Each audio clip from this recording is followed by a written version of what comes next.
Wow, welcome to the Nerd Den, everyone. Yeah, I made an intro. It was about time to make a change from what the hell's going on, guys. It's your boy Plasma. But yeah, there we go.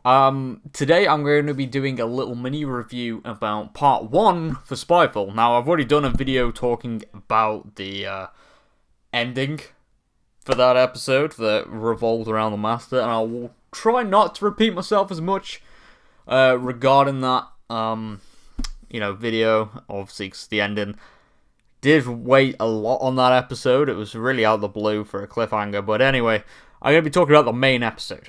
And for me, personally, in terms of themes and the pacing of the episode, it was 65 minutes. So it's kind of like one of those longer Doctor Who episodes. And it reminded me a lot of the last New Year's episode, so the one that came out on January 1st, 2019, to bookend the Series 11. That was the episode Resolution that brought back the Daleks, or a Dalek anyway.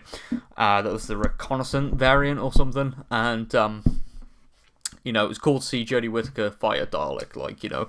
It's always good to see a Doctor face a Dalek. But anyway, I'm going off on a tangent. So yeah, it kind of reminded me about that, because you had all the title cards for the different locations, and it was very fast paced of how it was jump into different locations for the pre-title sequence, and you were like, okay, so you're in Moscow, and now you're in London, and it was kind of dealing with all the MI6 agents getting assassinated, pretty much from the new alien threat. It's kind of left a mystery, surprisingly, but they're quite menacing in the fact that they can just come through walls, and I'll get back into the whole menacing thing in a minute, but yeah, they can come through walls and they can just attack whenever. They're pretty much invincible at the moment. Part 2 might clear things up, but yeah, they're a little bit of a mysterious villain.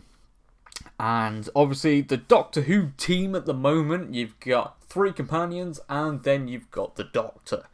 So the 3 companions, I did like the little background detail that traveling with the Doctor has had an impact on their lives, and people are starting to catch on that that Graham, Yaz, and Ryan have had mysterious disappearances in their lives, and people are like, oh, okay, so for Ryan, he's been ill a lot, so that's his explanation to why he hasn't been around his friends and playing basketball.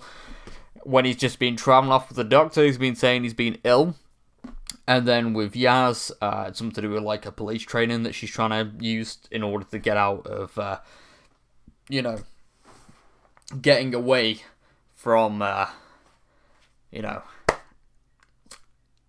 family, so she could travel with the Doctor.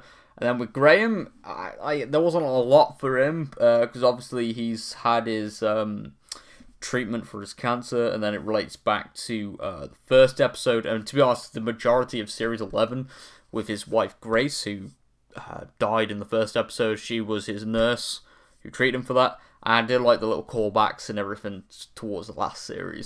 But yeah, it was nice to see that the companions all got a little character development in that episode. There's a lot more stakes, not the good food, but in terms of plot and more threat, I'd say. We saw a lot more danger, and I feel like the companions and the themes going forward for this series, it will explore how dangerous it can be traveling with the Doctor, and that the Doctor isn't the guardian angel that Series 11 made it out to be. And I feel like, looking back on it retrospectively, that yeah, I did have a lot of criticisms about Series 11, but I feel like now, with all those criticisms being made, and I know a lot of people have said the same thing, with Series 12 kind of, showing a little bit more of a dangerous side of the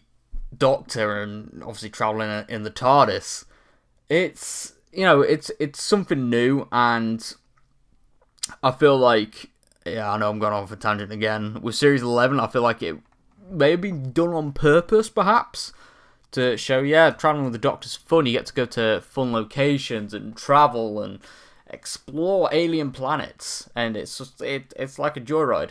But then of course, there's the reality that I feel like Series 12 is going to really go into. And then, of course, the ending where we got to see the return of the Master, that I will have another video explaining about how the Master's returned. I do have a few ideas about that. But, oh my god. The episode, like, the visuals were fantastic. Like, the budget has had a, like, you know, big increase, especially for the 2-part opener. So yeah, the first part, that obviously what I'm talking about, there were a lot of impressive visuals. We had a motorbike chase scene. The only thing I'd say that certain dialogue and certain conversation scenes did drag out a little bit too much, like with Stephen Fry and everything. It kind of felt a little bit dry, and then the whole use of fam by the Doctor, you know, referring to the Series 11 cheesy dialogue. But I guess that's Doctor Who trying to be a little bit hip and a little bit modern. But I did appreciate the references to Unit and Torchwood. That, you know, I hope is a reference that they're bringing them back, because in Series 11, or the New Year's special for last year, they decided to bin Unit off from Doctor Who with a cheap Brexit joke. That was just, yeah. But there we go. Personally, for like a review, and it's like my first time doing a review on the channel, so it's not very structured. But if I was going to give this episode like a score out of 10, I would probably give it like an 8 out of 10, because it was an excellent opener for Doctor Who. And I really enjoyed the visuals. I enjoyed the fact that we're finally seeing some threats to the TARDIS team, and I hope that develops in the series. We've got the return of the Master. You know, it's going really well. The only, like, you know, negative things about it is that, of course, that there's a lot of fast-paced action that kind of, you know, feels a little bit, okay, what's going on here? And I'd also say that maybe we could lose the Doctor going all hip. It kind of just doesn't make sense. But Jodie Whittaker's Doctor in this episode feels a lot better, and a lot more Doctor-y compared to some of the episodes in Series 11. But yeah, I'm absolutely really enjoying this. So yeah, let me know what you guys think in the comments. And thank you very much for watching. And I'll see you guys in my next video. Peace.